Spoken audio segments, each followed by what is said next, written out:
Sonko gisuñu ko sa présence ci tournée président Diomaye bi xamuñu ne ndax délit la ou pas en tout cas Bougar Diouf daal ne déposé benn plainte donc lu mu daal di wax que ne moom mooy dafa daal di constater que le premier ministre dans le cadre d'une tournée économique essentielle menée par le président de la République sur le territoire national donc le premier ministre dafa daal di refuser de se déplacer et d'accompagner le chef de l'État en violation manifeste des principes fondamentaux de collaboration de solidarité gouvernementale et de respect du protocole institutionnel. Donc loolu daal di évoqué pour déposer une plainte contre Ousmane Sonko. Ça c'est du cinéma. C'est du cinéma. Ah oui, c'est du cinéma. Ah bon? C'est du cinéma. Plainte bi du mujj fenn amul li ñu naan ci yoon dañu naan ci droit. Une plainte nulle et non avenue loolu la. Une plainte nulle et non avenue. waaw mooy tegul fenn. te du mujj fenn amul base juridique.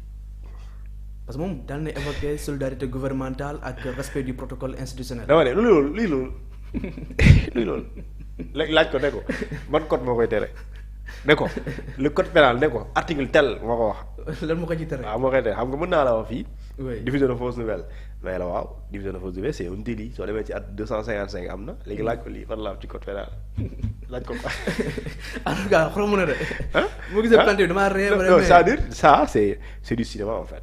C'est du cinéma. Je pense que nous sommes dans un gouvernement. Nous sommes dans un État. Le président de la République, Constitution du Sénégal, moo ko ne monsieur le président, vous avez un décret.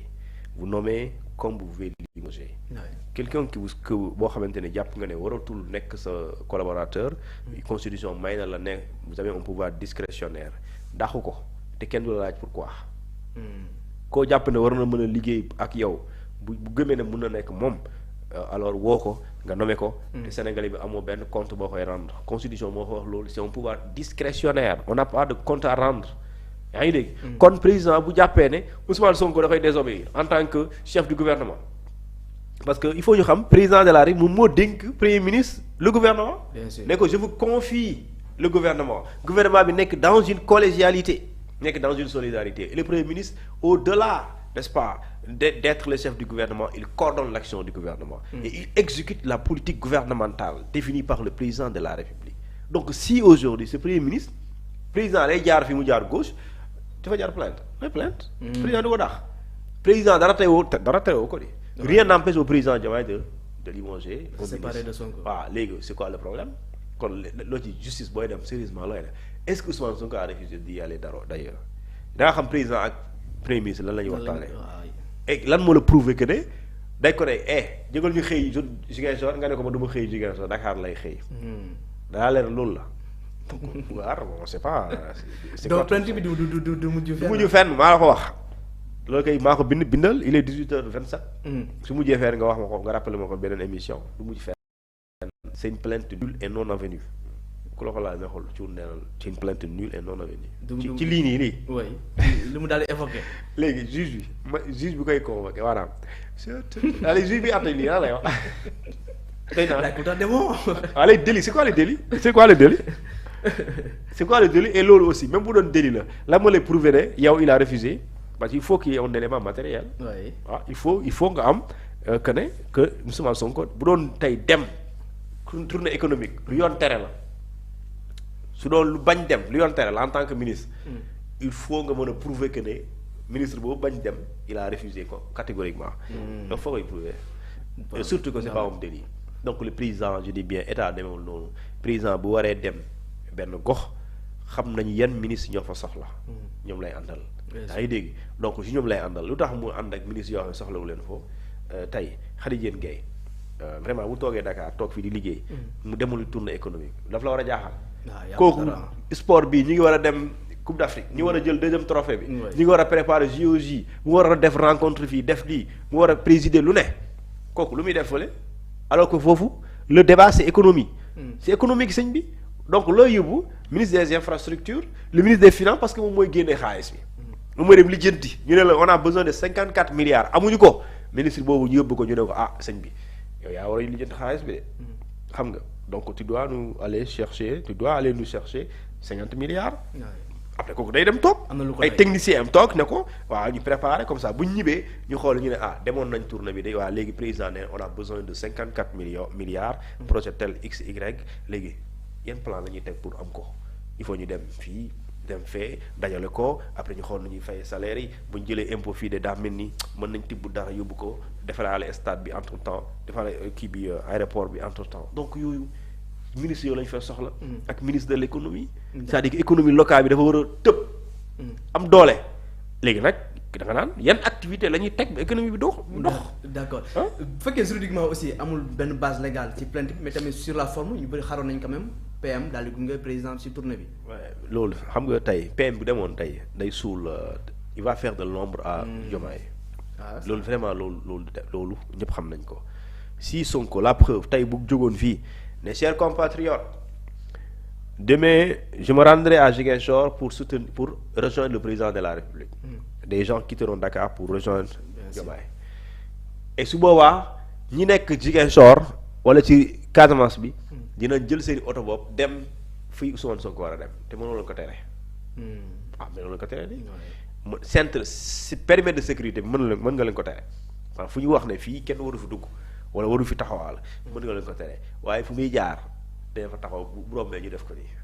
léegi nag loolu yàlla moo def loolu nag. léegi nag kooku da ngay éviter tout le temps de lui faire de l'ombre. La preuve tey président bu doon def discours fii Sonko def discours de manière séparée ah. loolu moo tax doo ko mës a gis. mais su boobaa Sonko va lui faire de l'ombre. moom la ñuy déglu moom la ñuy déglu léegi nag loolu c'est une première dans l'histoire politique du Sénégal moo tax su boobaa lu mësul am benn waaye moo xam ne wax benn pas ne lu mësul am bu mu amee rek ñu def lu mësul am. waaw c'est la première fois qu'on ait un président de la République boo xamante ni moom dafa am ku ko tànn te ku ko tànn mu ko ëpp doole politiquement c'est la première. moo tax tu as un problème de limogeage. tey Diomaye il peut limoger Sonko hein. Textuellement il peut. Mais pour moi... institutionnellement il peut le faire. Bien sûr. Mais politiquement soo ko limogé c'est la catastrophe. day gën a compliqué. keneen aussi ki nga xam tamit ses propos jur na polémique moom mooy Moustapha Diakhaté moom mu jàpp ne bu ñu ko introsé sur la tournée du président Diomaye mu jàpp ne xëy na nañ ko ñaanal mu ñëw si jàmm parce que tamit nekk na tournée bu risqué ñu bëri jàpp ne xëy na procureur war na ko mën a woolu pour mu wax ñu exactement ban risque moo am ci boobu la tournée ci woon ban commentaire ngay def si. quel risque. waaw parce que nee nañ ko ñaanal mu ñibbi si jàmm. Le président avant muy dem foofu parce qu'il y a eu des renseignements qui prouvent qu'il peut y aller. Bien sûr. C'est quoi le problème? Nous sommes en état nekkuñ ci yëfu taf yëngal de. état la ñu yore état donc c'est l'état qui se déplace même dans les airs c'est l'état qui est dans les airs même dans l'océan c'est l'état qui est dans l'océan. D'accord? Ouais. Et président fu mu teg tànkam la zone est militaire. Tu vas me dire quoi? Tu vas poser une question de sécurité. dama ne le président il est très bien entouré les services de renseignement sont bien informés. Et ils sont bien renseignés xam nañ lu xew. donc man yooyu mosuma am problème ci tiitaange ci ay sécurité réew yi man sama xel dafa dal doy ci sécurité réew Sénégal ci protection waa GIGN. waa BIP wax jaru ko yooyu vraiment c'est pas un débat. xoolal ku bëgg a essayer rek demal. Graaw ku bëgg a essayer tenter ça demal donc yooyu vraiment yooyu du débat li am solo rek mooy nit ku ne booy wax ci sécurité réew mi da nga war a am retenue yaa ngi dégg. te loolu booy wax dara lu nekkul dëgg li tax ñu lay woo ci loolu wala li tax ñu war la woo mooy diffusion de fausse nouvelle dafa doy waar moo tax buñ la ci woowee procureur bu la wooyee da lay tëjal parce que diffusion de fausse nouvelle dafa mën créer lu ñu tuddee une panique générale. mooy panique générale tiital dafa mën tiital nit donc boo tiitalee nit tey. lu toll ni président ngay dutaloo Sénégalais si du sécurité seen sécurité réew loolu bu nekkul dëgg mais tu fais douter askan bi tu sapes le moral d'ailleurs tu sapes le moral des populations et loolu je pense que c'est des choses à éviter ça n'a pas de sens on peut faire de la politique mais ay yàlla na ñibbisi ak kuy voyager ku ne lu nga koy ñaanal mais li nga bëgg a jublu li nga bëgg a wax du loolu. lu mu bëgg wax du loolu. mais est-ce que ces propos mën na tax ñu convaincre ko. ki voyagé ku ne sama xarit buy voyage yàggul dara dama ne ko yàlla nga dellu si jàmm ak salaam yàlla nga dellu ak yàlla ak salaam autrement dit ku dellu si jàmm ak salaam mooy ku indaale bakkan n'est-ce pas. waaye ci contexte bi vu zone bi ak lu ñu fay dégg. loolu soo waxee yàlla na ñëw ñibbisi ak xaw ma bakkan yow da ngay bëgg a jàpp ne peut-être sa sécurité est en danger est menacée alors que je dis bien. Il n'y a aucune menace sécuritaire. Le Sénégal est en paix, le président est en sécurité, il est bien entouré, il est bien protégé.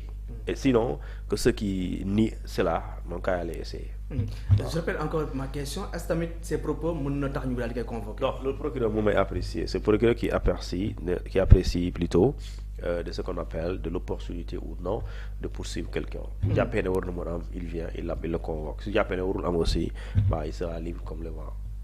Alors comme que toujours ñoo ngi ci politique gis nañ Mimi Touré demul ci tournée bi waaye muy continuer di amal ses activités di recevoir ñi nga xam ne aussi moom mooy des délégations pour ñu daal di rejoindre la coalition Diomaye président waaye it taxaw na daal di xam ne lu muy def actuellement moo ngi koy def ci ndigalu président Diomaye def boobu léegi aussi Diomaye am na ci moom confiance ba tax na moom moo ngi daal di dérouler Thioune gis nañ lépp gis nañ les photos du président Diomaye avec la maman de Sonko gis nañ aussi tamit Ousmane Sonko ànd ak Diomaye ñoom ñaar daan di reetaan di waxtaan mais teewul les activités politiques ku nekk yaa ngi koy mënal sa bopp ci sa wàllu Thioune. Je pense que on est en politique, soit on est d'accord, on n'est pas d'accord, ku nekk jël sa yoonu bopp. Sauf que